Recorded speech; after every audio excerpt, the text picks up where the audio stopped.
Energy made this one. Who am I? The prince of the mid. It's some dog food on that silverware. Rinse off the dish. Me and you, two different guys. You out here simping about the bitch. Drum house. What's good, everybody? Welcome back to another YouTube video. And I just want to say, even though I got only 2 views on that last video, I thank each and every single one of you for all the support y'all be dropping to me daily. I hope everyone's week is going good so far. We just got done with Monday. We just got Tuesday to go. Then we got Wednesday, then Thursday, then Friday, you feel me? But I hope y'all got some fun shit planned for the weekend, because let me just tell you, this story time finna make your whole week. So without further ado, let's just hop straight into this story time, because I got a W banger for y'all today. So this whole story time takes place in my 7th grade year of middle school, and I was just going through a glow up that year. I had grown into my weight a little bit. I grew my hair out, let it curl. I got braces the year prior to that. I was growing, being like taller than damn near everyone in my grade. And at this time, like, half of the females in my school wanted me, but females are females and they just female, you feel me? And I can't remember if it was this year I started growing a mustache. I ain't started growing a beard till like this year, and I got my ears pierced last year, so that part of my glow up definitely happened more recently. And I'm definitely way more fine than I was in 6th grade. If you know me personally and you know what I look like in 6th grade, you would 100% agree with me. So at this time, I finally chose a girl, like, who seemed, right for me, laid back, energetic for sure, matched my energy at the time. She was just, like, overall seemed like a good person. She was somewhat popular, definitely more on the popular side than people hate her side. And I decided to get with her because, like, why not? I'm athletic, I'm in football, I play baseball, I can keep my body looking good, because at this time, I wasn't thinking about personality. I was only really thinking about looks and if she was like as energetic or more energetic than me, you feel me? But that's just young Jason, you feel me? And at this point, I started dating her. She's a cheerleader. I'm a football player. She's beautiful. I'm beautiful. Perfect matchup, right? Little did I know, I couldn't have been more fucking wrong. She was an absolute psychopath. Absolute psychopath. And I'm gonna get into that. So after we start dating, it's any normal middle school relationship, saying hi to each other in the hallways, holding hands, She doesn't have any social media because her mom was just like kind of strict like that. No Snapchat, no TikTok. Like, she had so many parental controls on her phone. Like, homegirl could only watch YouTube shorts, basically. And with all of that being said, we started dating. I can really only talk to her in school. I got her number, but we don't really call that much, you feel me? Only time we really talk is like at school in the like 1 or 2 classes we had together. And it was just like I said, any normal middle school relationship. And we keep this going for about like a week until I have my first football game with her as my girl. And I'm a lineman. I'm a defensive lineman. I get behind the line so fast, and I sack the quarterback, and he fumbles. I pick it up, and I run all the way into the end zone with that. I ran faster than I think I ever have in my life. I ran at least 17 miles per hour right there, like almost Usain Bolt speed, I kid you not. And this is when I look over, and I hear all the cheerleaders from our side. They're like, "Go number 69, go number 69, go Brown, go Brown." Or like doing their little cheer, you feel me? And my number was 69, okay? We don't make fun of that. And at that time, I played on the B team. And normally the B team games would be first. If you're not in like a public high school and you didn't know, B team games are first and then A team games are played. And normally my mom would pull up and I would go home right after my game. But for some reason, this night my mom wasn't there for my game, and she put up like halfway into the A-team game. So in the middle of our game ending and the A-team game starting and them warming up, I'm walking all the way to the concession stand to go get me a drink, and go get me a Gatorade or some sort of Propel with a water, you feel me? and my town is playing our rivaling town, where my ex Samantha used to go. So she's talking to some of the people in the bleachers from the other sides while she was in a break between the games, talking to some of the cheerleaders from the other side while she's in a break for the other games. And on my way from the concession stand to the benches, I'm going to sit down and I run into Samantha on the way. And I'm like, hey, what's up, Samantha? And I'm like, oh, I didn't say Samantha, but I was like, hey, what's up, babe? And she literally just disregarded me, man. She didn't say nothing, not a single word, like didn't even look at me for more than like a point second, you feel me? And she just kept walking. So I'm like, damn, okay, so like be like that, I guess. So after the football game, my mom gets there and we start driving home and I tell her what happens, and this is when she's like, "You know what? I don't really think I like this girl. I don't think you should date her, but who is my mom to tell me who I can date or not when I'm actively with them and she has no other suspicions that could bring up to my mom's attention?" So we continue to date, but I'm kind of just like, she's on thin ice with me at this point because I'm like, so that was random.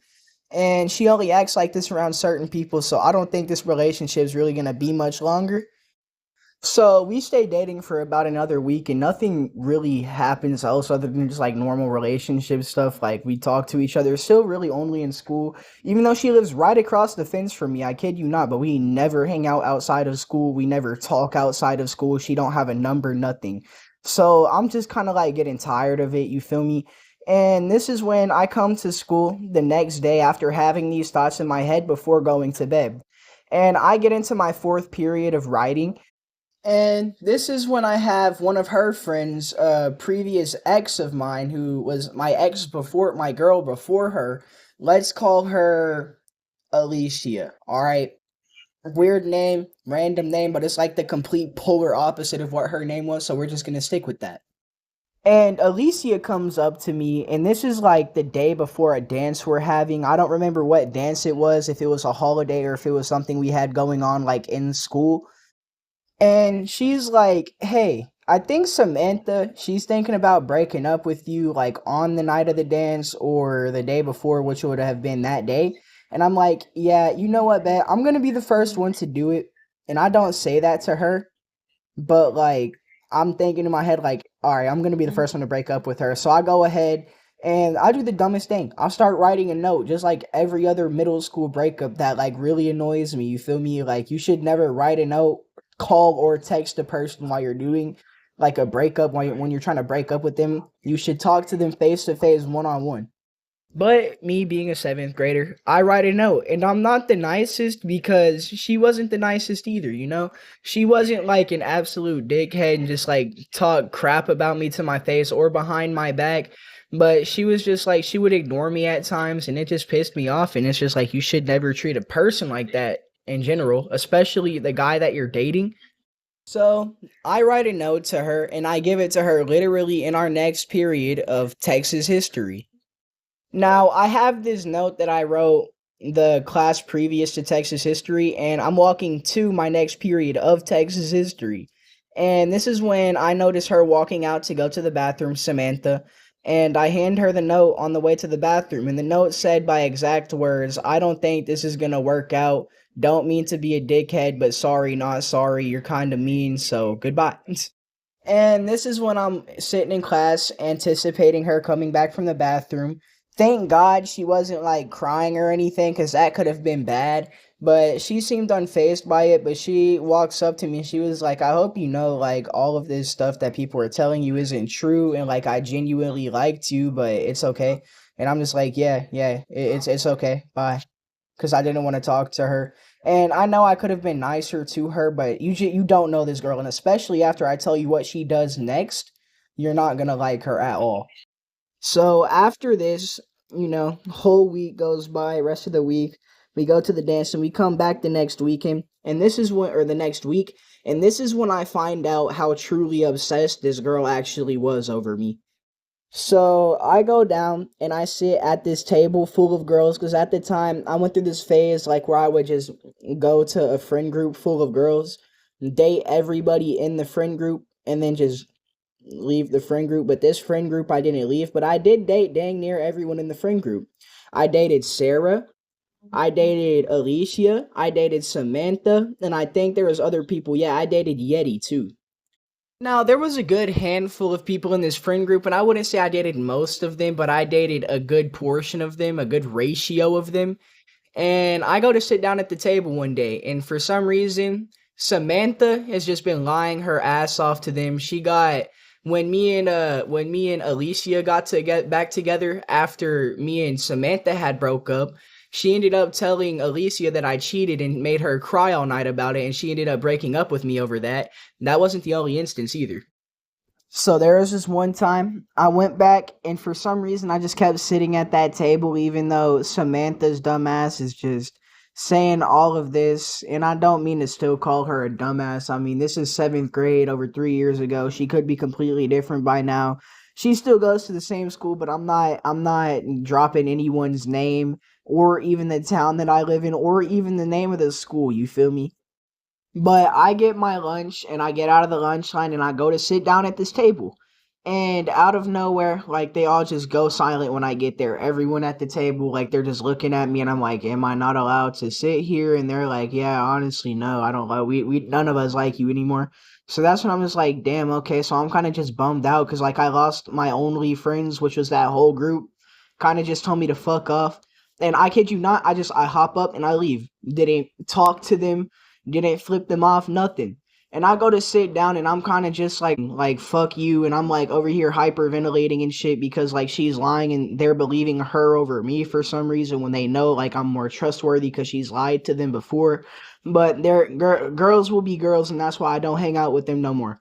And out of nowhere, after lunch, I get back into class and I get a call from the principal's office telling me to come down. And this is when I'm just like, what could I possibly have done? I'm already having a bad day. Just lost every single one of my friends in that school. And when I get there sitting in the office, I'm just like thinking to myself, like, what could I possibly have done? Like, is this one of the very few times I actually come in here for like possibly witnessing something, being on the other side of the fence that's not getting in trouble? I was wrong. So they call me into the back, my vice principal, and I go and sit down. And she tells me that Samantha came in there and gave a report that I flipped them off at lunchtime after they had basically told me to fuck off. And I'm like, that's not true. You can go ahead and check the cameras. And she just wasn't believing me, wasn't buying a word I was saying, like, okay. And after this, I go into the bathroom and I slam the stall door so hard, it busts through the frame and it swings all the way open to the opposite side. And I'm just like, man, fuck it. I'll let this school take care of it because they ain't doing shit for me right now. So I'm going to just vandalize shit. And that's the only thing that I ended up breaking because I was mad. But I started like, fucking, I just put my head against the wall and I started punching the fuck out of it. My knuckles were bruised for the next 2 weeks after that because I was just so overwhelmed, so mad. And I didn't really end up doing anything to the wall for the stall. I mean, I kind of knocked it loose out of the bolts in the ground. That's how hard I was punching it, just for perspective. I go calm and I collect myself so I can get back to class and lock in on schoolwork. And I finally do that.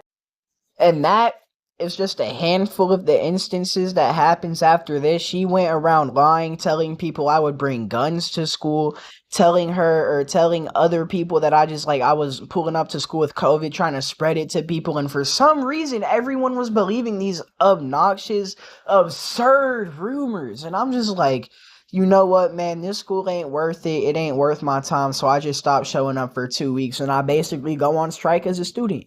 And it finally gets under control, but she still gave me looks after that. She still would just mean mug me, you feel me? And I didn't take it to heart as long as she wasn't doing anything to mess with me, give me a hard time, we're chilling. And more happened after that, but I can't really remember of any of them off the top of my head. And if I can improvise them into future story times. And couple story times ago, I was talking about how I would always get called up to the office to get searched like literally always, like daily, damn near. And it's because of her, because she was always telling people in the office I had guns, and she never got in trouble for lying as much as she did. She was lying every single time, but she never got in trouble. And keep in mind, everyone in this school already didn't like her, but for the fact for them to just up and believe the things she was saying, just goes to show you how much people hated me there.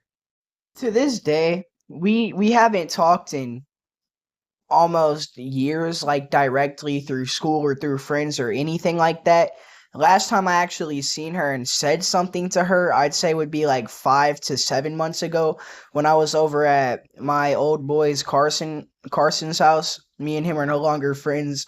I'll probably have to make a story time about that one time, but I was over at my homeboy Carson's house and I saw her outside. She lives in the same apartment complex, same building as my homeboy Carson. And all I ended up saying to her was like, "Hey, what's up?" Like just like that, cause she like kept looking at me, and I'm like, "Hey, what's up?" But nothing else really happens with her after this point. I mean, she hopped off by the end of 7th grade, and you know, when it came to her, peaceful, no more instances. Oh, this about wraps it up for this story time, and I really hope y'all enjoyed this. This is definitely on the longer side compared to what I have been posting. I just want to say thank you, each and every single one of you, for the support you've been dropping, even though I only got 2 to 3 views on the last video. It still does mean the world to me because I'm trying to make a family still. I'm trying to make a career out of this, you feel me? I'm still trying to stay consistent. I'm sorry I didn't post a video last night. I just got super tired and honestly just completely forgot, but I'm not going to forget about y'all anymore. Truthfully, thank you so much. Good night.